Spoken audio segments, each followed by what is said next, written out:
Hello guys, welcome to my mini blog. So आजच्या mini ब्लॉगची सुरुवात झाली होती. हे व्हायरल सुरू आहे खूप जास्त की बर्फ टाकायचे पाण्यामध्ये आणि ते तोंड टाकायचं त्याच्यात, तर जरा फ्रेश होते चेहरा. तर होऊ शकते म्हणा, काही खोटं नसं ना. सगळे सेलिब्रिटी लोक हे असंच करतात ट्राय. सो म्हटलं आपण पण ट्राय करून पाहावं. आणि माझे तेरे नामवाले केस जेव्हापासून कापले तेव्हापासून मधामधात येऊन राहिले होते. चला असो. त्याच्यानंतर मग मी थोडं स्वतःचं फेशियल करायचं ट्राय केलं होतं.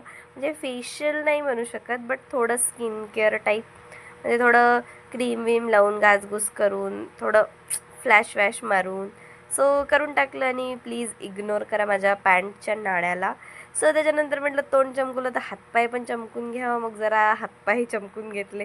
चमकत तर नाहीच, काळेच राहते, पण आपल्या मनाच्या शांतीसाठी सॅटिस्फाईड होतो आपण. त्याच्यानंतर मग घरातले कामं वामं करून घेतले. पूर्ण पूस पास, गॅस ओटा, भांडे भांडे घास घूस करून टाकले होते. ते तर परमनंटच आहे.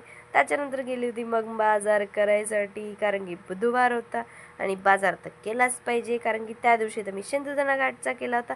मग मी बाजार करून आल्याच्यानंतर मस्त टेस्टी टेस्टी पक्वान बनवले होते. अंड्याची भाजी, आंब्याचा रस. मनू घरी आली होती म्हणून. सो भेटूया नेक्स्ट ब्लॉगमध्ये. बाय.